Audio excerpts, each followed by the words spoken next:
En marzo de 2015, un deslizamiento de lodo y rocas en Chosica, uno de los distritos de Lima, alertó a los medios de comunicación. Muchas de las áreas de esta ciudad se enfrentan a riesgos de este tipo y a otros similares como deslizamiento de tierra y terremotos. Generalmente estos riesgos captan la atención del Estado, las instituciones y la comunidad, mientras que riesgos cotidianos como la falta de acceso a servicios básicos o la mala calidad del aire han sido invisibilizados a pesar de que puedan traer consecuencias severas para la vida de las personas.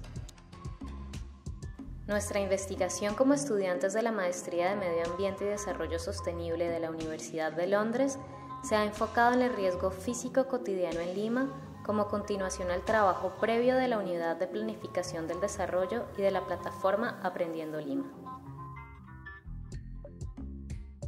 Para entender los riesgos físicos cotidianos a los que se expone la población al borde de la ciudad, es importante hacer un recorrido por la historia de Lima y su contexto actual. El proceso de expansión de la capital peruana comenzó hacia los años 50 por un rápido crecimiento demográfico. En los últimos 65 años, la población ha alcanzado los 10 millones de habitantes. Sin mayor intervención del Estado en la planificación de la ciudad, Lima continúa siendo construida por ciudadanos con posibilidades limitadas para adquirir formalmente una vivienda y el acceso a servicios básicos. Este crecimiento demográfico ha resultado en la expansión de los asentamientos humanos, especialmente de aquellos que están en las áreas periféricas, las cuales son particularmente vulnerables a diferentes tipos de riesgos. Desde aquellos que son poco frecuentes pero intensivos, como el caso de un terremoto, hasta aquellos que ocurren en la vida diaria. Nuestra área de estudio, José Carlos Mariátegui, es la representación de procesos urbanos que hoy se traducen en grandes retos para la ciudad. La conformación de este asentamiento humano inició hacia los años 90 con la ocupación de las pendientes montañosas del norte de la periferia urbana del distrito de San Juan del Lurigancho, conocido como uno de los distritos más poblados del Perú.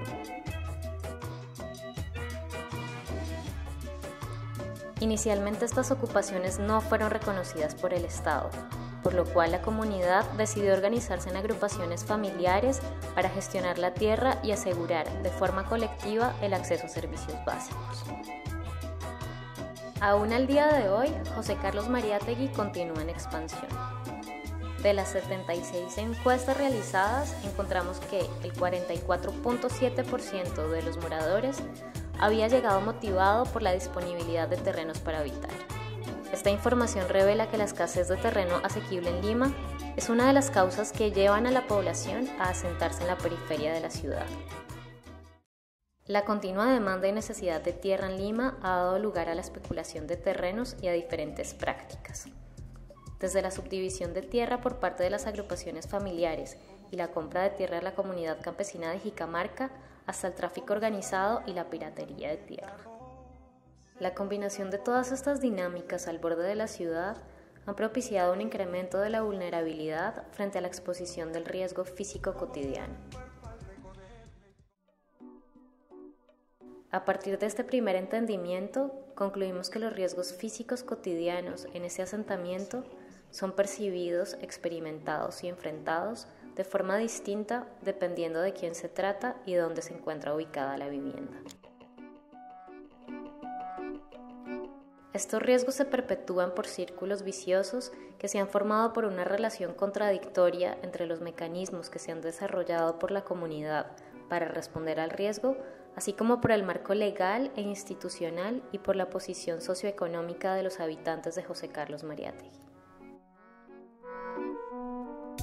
Debido a su posición intermedia entre la legalidad y la ilegalidad y entre distintos niveles, desde el individual hasta el estatal, las agrupaciones familiares juegan un rol fundamental en un cambio transformativo en el que el riesgo físico cotidiano sea experimentado de forma justa sin ser determinado por características demográficas o por la ubicación de la vivienda o el año de llegada al asentamiento.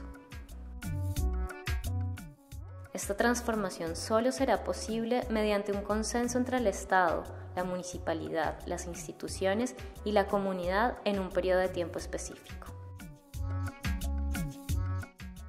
Con el propósito de comprobar estas conclusiones y desarrollar algunas estrategias para la transformación, fueron realizadas distintas actividades de campo en las partes altas de José Carlos Mariátegui por ser las áreas más vulnerables.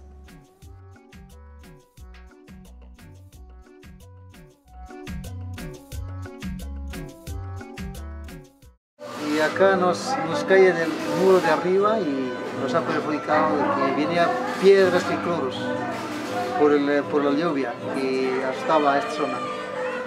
Y también nosotros carecimos también de escaleras, siempre hay caída. En conjunto con la comunidad fueron identificados riesgos físicos cotidianos como daños a la salud y a la propiedad que se manifiestan en las siguientes amenazas: falta de agua y saneamiento básico, baja o mala calidad del aire por polvo y poca ventilación, laderas empinadas, caída de rocas, colapso de pircas y muros de retención, incendios y fuertes vientos. Los riesgos físicos son experimentados diariamente por toda la comunidad de José Carlos Mariátegui. Sin embargo, algunos de sus miembros se encuentran en una situación de vulnerabilidad más alta que otros, como es el caso de las mujeres, los niños, personas de la tercera edad y habitantes en situación de discapacidad.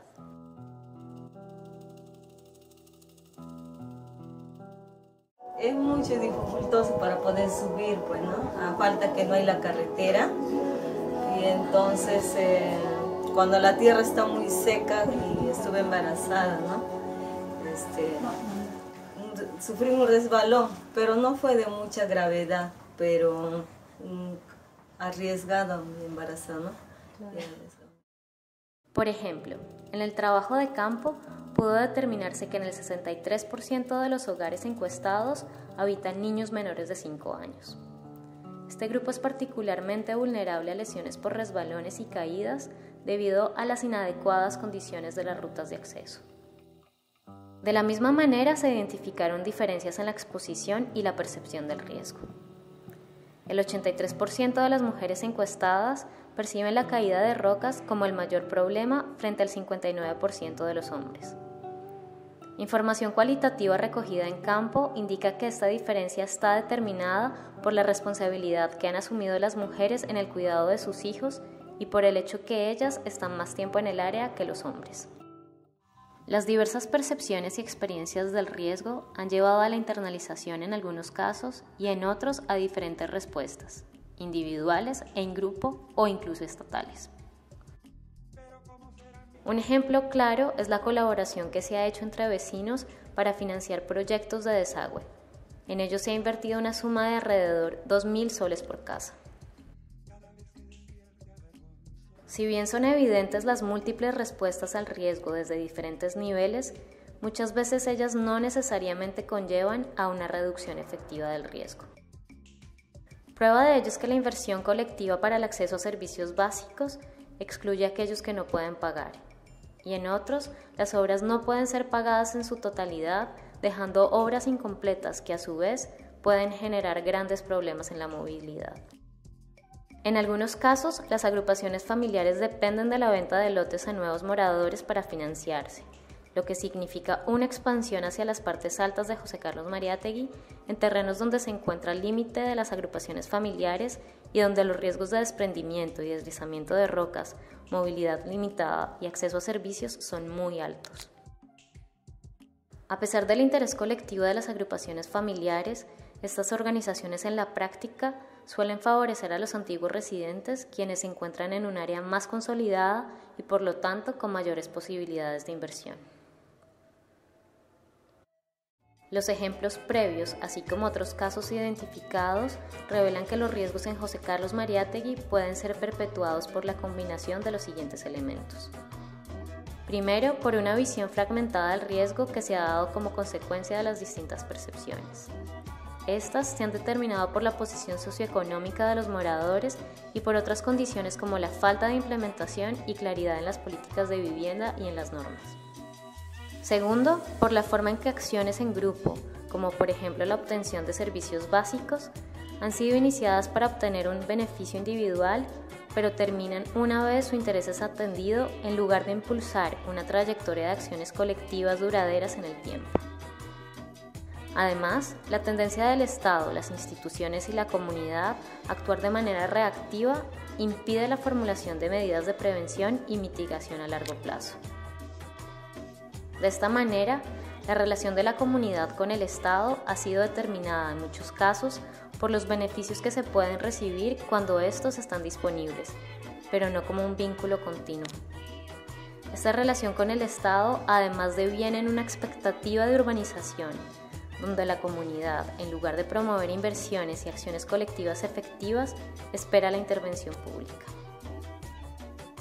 Por otra parte, las respuestas al riesgo, si bien tienen la intención de reducir amenazas específicas, al final conllevan otros riesgos o reducen los efectos de los mecanismos ya desarrollados, causando así una relación contradictoria entre ellos. Las responsabilidades sobre el manejo del riesgo son normalmente impuestas a los miembros de la comunidad, quienes en muchas ocasiones no tienen el espacio para actuar o responder. En el caso de las mujeres, por ejemplo, su importante rol en el manejo del agua se ve limitado en el impulso de acciones colectivas por ser un grupo que no ha sido totalmente representado. Por último, la atención que captan riesgos intensivos como el de Chosica frente a riesgos cotidianos indica que estos últimos son aún poco visibles. Todos estos elementos resultan en una inefectiva respuesta y recuperación de los riesgos cotidianos y en una situación que hemos definido como trampas de riesgo por ser ciclos de amenazas físicas cotidianas donde desastres a pequeña escala se acumulan en espacios vulnerables.